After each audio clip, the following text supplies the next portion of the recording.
Welcome to Sexy Mom Abundant Life, everybody. This is Kathy Williams, and our topic today is abundance, which is one of my very favorite topics. I mean, it's part of the name of the show. And before we dive in, I'd like to just talk a little bit about me and the show and what else? This show is really about helping you tap into the abundance that's available every moment of the day, which is actually the topic of our show. And I'd love to hear from you. So if you can't wait till Thursdays to hear the show, you can hear it on iTunes and SoundCloud and www.iom.fm and over at my website, meetkathywilliams.com. And that's a great place to also find show archives, suggest show ideas. And I love to hear your ideas. That way I don't have to come up with them. And they're also relevant, right? If you weren't here, I wouldn't be either. I'm super grateful for listeners. And also a place to get a free money rain exercise right over at meetkathywilliams.com. And Kathy has a K, and it's meat like hello, not meat like yum. So in addition to doing the show, I go facilitate all around the world. I will be in Vienna next, and then Colorado, followed by Hawaii. And then in the fall, I'll also be in Laguna Beach doing a retreat with dolphins. And all of that info is on the website as well at meetkathywilliams.com/upcoming.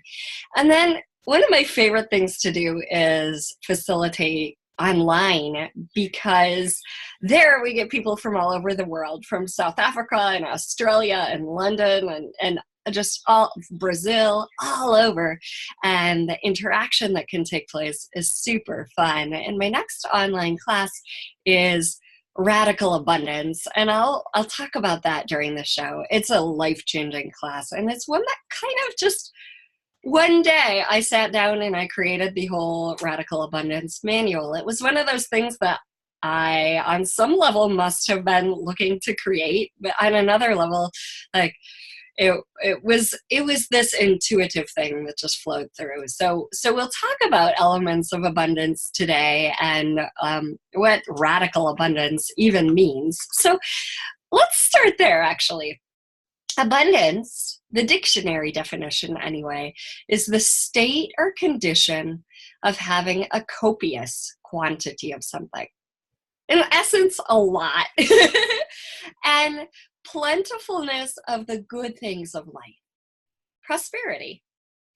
So as I look at this, it's like plentifulness of the good things of life. Well, to me, the good things might be travel and family and quiet and friendship. And to you, it might be maybe some of the same things and some other things as well. Maybe you don't like to travel, or maybe to you, it means a lot of dinner parties.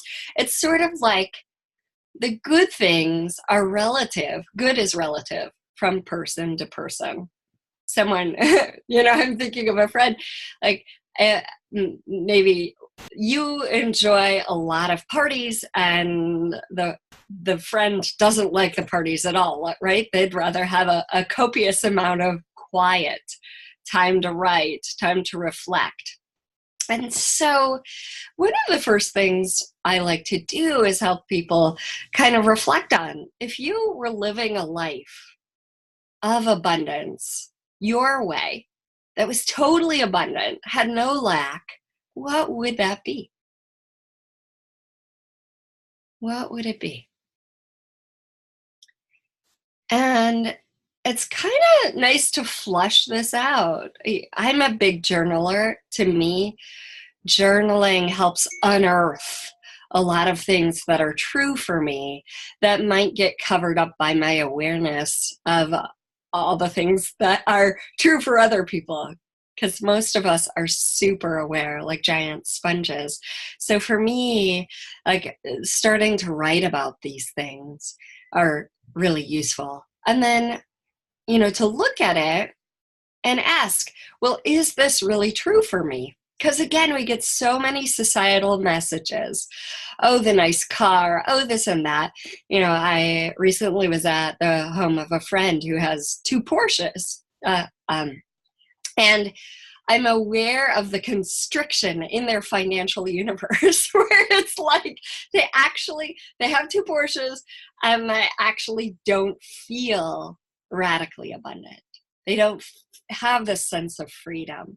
So is a sense of freedom an element that, if you had total abundance, would be there for you? And as we start to write and look at these things, we get to ask, is this really mine? And if not, cross it out and ask, okay, what is true for me? And that way you start to peel away. When I became a coach, gosh, I'm like, that was like more than 15 years ago. When I became a coach, I got my certification and then I set out to fill my practice with one-on-one clients without starting to look at, is this what's really true for me? Is this really my desire? Or is this just the desire I think I'm supposed to have? So here I am madly trying to fill my practice and then not looking at like, oh, no, I really love to do some one-on-one clients and some groups and some yoga teaching. And, I'm a person who thrives on variety. So what would your abundant life be like? And I have a thing called the Radical Abundance Free Challenge. And you can go into the Facebook group and there are videos there.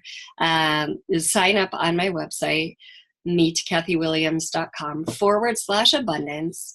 And the free challenge has a video with an activity each day to dive into that activity with a video and then some thoughts about it. And it's kind of bite-sized yumminess. People seem to really like it. So you can hop in there, meetkathywilliams.com/abundance. And so before we go into a couple other elements that I just think are so key in abundance, let's explore the word radical, right? If it's the Radical Abundance Free Challenge, radical means, from the here at 7 a.m., I'm not speaking well. From the dictionary, it means relating to or affecting the fundamental nature of something, far-reaching or thorough. So if you felt radically abundant, like thoroughly abundant, what would that be like? Like, what's the energy of it? So now we have kind of some of the things in the world, tangible things that you can say, yes, I have this. I have, lots of interactions with friends, or I have this amount of money in the bank, or whatever it is. What are the energies? Some might say the feelings of being fully abundant to you. Is that you have a sense of freedom? Is it that you have a sense of possibility or ease or expansion? Is it a sense of beyond security? So the knowingness that things are okay. What is it? Like, what are those different qualities? And for a moment, go ahead and tap into the feeling or the energy of being fully abundant. And you don't have to label all the different or differentiate all the different feelings. But if you were totally abundant, what would that be like? And get a sense in your body. Maybe your body kind of softens. Maybe you breathe a little deeper. Everything is taken care of. You are so abundant. You're abundant in ways that you had never even imagined being. What's that like? And now take a hand and just put it on your right shoulder to kind of anchor that in. So every time you come back to your right shoulder, you can come back to the sense of like what it is to be abundant.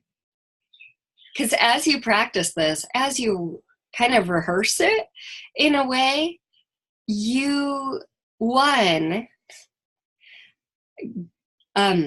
already experience what it's like to be abundant. So usually we think, oh, once I have X, Y, and Z, once I have the job, the money, the spouse, the whatever, the house, whatever it is, once I have that, I'll feel abundant. And actually it reverses. It works in reverse. So once you feel abundant, it's much easier to receive those things. You almost pull them into your life in a way. So here you are, and you're enjoying the sensation of whatever it is. And as you practice that, as you live it, as you embody it, you attract the experiences, right? It's kind of like when someone's negative, oh gosh, there's this lady, and she is on my island, and she, every time I see her, she's like, this and this happened, you know, the kind of Eeyore person. And like my energy wants to just go away, right? Be there for a moment for her and then leave, right? Because I'm much more attracted to people who are upbeat and joyful and radiant and expressive. And of course, that doesn't mean if a friend's going through a painful moment, I'm not going to be there for them. But like attracts like. So as you embody this abundance, guess what? Experiences show up, people show up, possibilities show up, ideas show up. And we can ask questions too, because questions open the door to more possibilities, and we'll talk more about that later in the show. Yet the energy is one of the things that really both allows you to experience abundance right here, right now, and also draws more of those elements into your life. Now, here's the thing. If you found it a little challenging to tap into the sensations of abundance for you, this is another way of doing it. Think of someone you know who is abundant and get a sense of their energy. And you don't have to duplicate their energy in every area. So maybe you know they're abundant and their body is not what you would choose. Okay, you're just duplicating their energy of abundance. You're not duplicating the way they talk or their body or any of that. Just ask to tap into the energy they exude in relation to abundance. And see if you can get a sense of that. You can ask to duplicate it, or just expand that in your body, in your energy field, in your life. So that's another way of doing it. And again, these things can be practiced. They can be learned. They can be expanded. Yet the energy is key. Energy is key in actualization. So that is the first key, really, the energy. And one of the things that, I find is so useful in really tapping into abundance, because honestly, this universe is abundant. All right, the stars in the sky, the grains of sand, the molecules of air in the room, the trillions upon trillions of cells in your body. Like, we're already abundant. And so, like, recognizing your abundance already is huge. I was going to go in a different direction, but I thought, okay, we'll finish this thought before break and then enter our new direction that's really going to change your brain and help you like tap into more and more abundance. So starting to recognize like where you are already abundant. And that could be, oh, wow, I'm abundant in friends. I'm abundant in ideas. I'm abundant in kisses. I'm abundant in doubt, right? It's not just the good, fun things we might be abundant in. We might be abundant in doubt or scarcity and lack thinking, or I'm abundant in clutter. You might be abundant in things to do. So when you have a lot to do, you might just change the way you look at it and say, wow, I'm abundant. I'm abundant in things to do. I'm abundant in choices to make. So starting to identify, where am I already abundant? And that might be in hair or in honey or whatever it is. You know, I use honey because somehow I have clients who love to bring me honey. I'm working my way through it. The many, many jars of wonderful organic Hawaiian honey. Okay, everybody. So on the break, you could start to explore, where am I already abundant? In relatives and in what? And in just a moment, I'll be back and we'll explore a way to change your brain. And I found it super useful in my life. So stick around and I'll see you in a moment. Thanks for listening to Sexy Mom Abundant Life. Welcome back to Sexy Mom Abundant Life, everybody. I love today's topic. It's one of my favorites, abundance, right? Every one of us has it. It's just a matter of identifying it. And as I mentioned, the universe is an abundant place. And the only thing that can really cut us off from that is our own thinking, right? Our own stories, our own mountains of evidence that we're not abundant because, all of which is the past, right? So I know you could say, oh, well, it's true. I'm not abundant. I need to pay my bills and this and that. Okay. So one element is starting to look at where you are already abundant, okay? And ask questions in the direction of like, what would it take to have this? What would it take for this to show up with total ease? It's really funny. You know, I, every once in a while, just play with asking for a windfall. And I've received windfall in regard to that question. Like the first time it was money. Oh, no. The first time it was dresses. I asked for a windfall and I received literally over 60 dresses in the mail. Dress, black dress, pink dress, red dress, flowered dress, you name it. My mom had gone on the internet. She apparently thought I needed dresses. And so it was like, oh, okay, this is in response to my ask on some level. The next time I asked for a windfall, I got this giant box of mangoes, and I think it was avocados. It was a couple years ago. It was so fun. Like, it's really fun to just see what shows up in response to your asks. So the question is, what are you asking? Like, are you asking for your business to boom or for money to show up? And then you go into your story of how it's hard and you go talk with a friend about how business is not going well or whatever it is. When you go into that, that's also an ask too. Even though it doesn't sound like a question. Even though you're having a conversation or going back into the story or going into it in your head, I have to figure out how to pay this. It's always so hard at the end of the month or whatever it is. Okay, stop the story. Not to make you wrong for the story, but just catch it and then say, okay, what would I rather create? What would I rather have show up? What else is possible for this to be ease? What could I choose that would allow the money to flow effortlessly?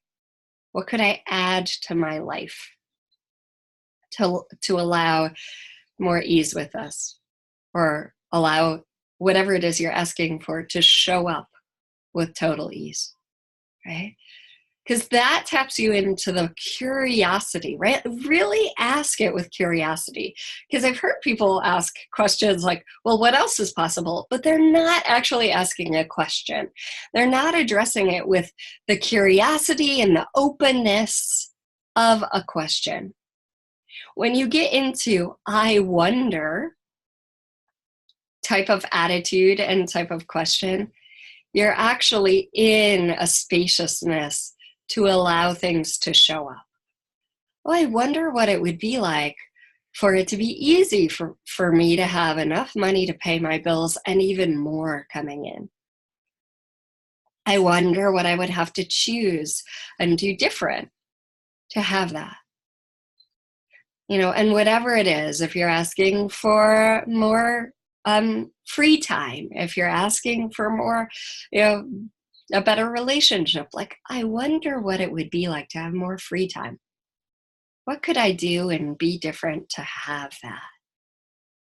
And get a little quiet with it in a space of openness and receiving. Because it's not just about asking, it's also about receiving. So you can choose from the menu of all possibility. The universe requires that you ask. And if we're looking in the direction of lack, what are we going to see more of? Right? It's like when most people are looking to buy a new car, then all of a sudden they see so many of that model on the road, right? Hey, I never knew there were so many white Nissan Leafs driving around Maui, It's like that's the direction our attention is going, so that's what we see more of. Which brings me to the next key, gratitude. Right? And it's not like, like my mom made me write thank you notes. And I wasn't in a space of gratitude when I was writing them. I was in a space of obligation, like, dear Aunt Lindsay, thank you for the My Little Pony. Right? Instead of like, I love the My Little Pony, thank you for it. So there's definitely an energy of gratitude that's different from the obligatory gratitude. And if you don't like the word gratitude, use thankfulness or appreciation or whatever it is. I know gratitude can sometimes like bring up these feelings of obligation, like what I just mentioned. So gratitude for what you have, for what you get to experience, and for what you are, opens the door for more. Okay? I have a YouTube video about me doing an appreciation walk where I'm just like, oh, I love the way the sunlight shines on those leaves, and I love the little tufts of white plumeria blossoms, and I love the way the grasses kind of go back and forth in the breeze, and I love this. And that's appreciation, right? That's real enjoyment. And so for you, it could be a gratitude walk, or an appreciation walk. It could be sitting and speaking what you're thankful for. It could be writing thank you notes to people. Like, I really just love this, and this about you. Like, that kind of note can rock somebody's world. You know what I love about you? I forget one of those notes. They are awesome. Because you're really recognizing the gift that someone or something is when you're in appreciation of it. So as you shine your flashlight in the direction of what you love about things in your life, again, that expands the energy of it. You see, people have this thing called a negativity bias. That means our brains kind of look for what's off. Right? And maybe it stems from when we lived out on the plain and we had to look for intruders, from another tribe, or look for, saber-toothed tigers or whatever it is, right? We're looking for what's off. You're at work, you're working happily, and then suddenly you're like, oh, is my boss upset with me? You know, they looked at me this funny way. Or maybe you do that with your spouse or partner. Like, are they upset with me? We're looking a little bit for what's not working instead of looking for what's going well. So this idea of spending 10 minutes a day or just journaling about what you're thankful for, or doing an appreciation walk actually retrains the brain to look for what's going well. All right. And remember, whatever we're focusing on expands. So if we're looking for what's going well, what's going to expand? If we're looking for what's off, what are we going to see more of? So researchers at the University of Pennsylvania actually found that people are happier if before they go to bed, they focus on 3 things that they're happy about during the day, so that they're thankful for during the day. And that might be, oh, I'm really grateful for my conversation I had with my good friend. Then they add kind of a because. So, or some additional information about it. You know, it always uplifts me to talk with her. She's full of fun ideas. I really enjoy having her in my life, right? Like a couple of additional statements that really like reinforce what was great about that conversation. Or I'm really thankful for the yummy dinner I had. We had such great conversation and the food was delicious and I didn't have to clean up afterwards. You know, so finding 3 things you loved or you can be grateful for and loved through the day or be grateful for, and then additional supporting information to just flush it out, to make it more real, to juice up the energy. And they found that actually has a really positive impact on people's lives. And of course, if you're not a person to do that at night, do it in the morning or do it while you're on your jog or do it, you know, at lunchtime. The main thing is to just do it because it has such a useful impact. And honestly, like if you think about it, no matter how much money you have, no matter how many parties you get to go to, no matter what's going on, like if you don't have appreciation for what's in your life, like you could have all that stuff and not have appreciation and not really be abundant because you're not enjoying it. So that is a real key for impacting the awareness of abundance in your life and actually changing your brainwave to away from the negativity bias and toward, you know, fulfillment and happiness. So, what are you grateful for? And when you think about that, like, what's the energy of that? What's it changed for you when you tap into that? Could you put a word to it? It brings a sense of delight. It brings a sense of satisfaction. Like, what kind of word does it bring in? I have words I consider touchstone words. And that's when my head's going in a certain direction, when it's getting upset, when it's, you know, like blah, blah, blah, blah, blah. Oh, delight is one of my touchstone words. What could I find that would bring that, a sense of delight right now? And then I'll tap into that. Maybe it's those grasses on the side of the road going back and forth. Maybe it's, you know, thinking of my son's smile, whatever it is. Touchstone words are super useful to have to change your state, right? And again, maybe the word's abundance, and you've anchored it in by putting your hand on your shoulder and getting those good expansive qualities again, and anchored it in by putting your hand on your shoulder and again getting those expansive qualities. The more you rehearse those, the more available they'll be. And the thing is, a lot of us growing up mimicked our parents. So maybe your mom was depressed, or maybe your dad would get frustrated and just kind of hold that in. Like, a lot of us have rehearsed negative emotions and sensations, over the years. So if that's what's showing up, then just recognize, hey, okay, that's cool. I rehearsed being sad a lot, and that's sort of what I modeled, and how much of that isn't even mine. It's just my awareness of that now. And so having rehearsed all of that, that can be our go-to. Oh, someone said this certain thing, maybe we'll go to sadness, or whereas a friend might go to anger.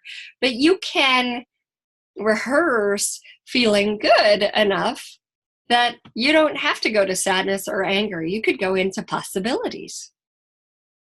So it's a really useful thing to just practice and practice and practice those energies that you would like to put on every day, those energies you would like to experience. And when you write down or think about what you're grateful for, to tap into the energies. Because we could write, oh yeah, I'm thankful that my elbows bend. Oh yeah, I'm thankful for my coffee. Oh yeah, I'm thankful for my computer. But that's not really bringing the energy of gratitude. It's just sort of like a rote thing. So the more you can tap in and practice those energies, the more they will expand in amazing, amazing ways. All right.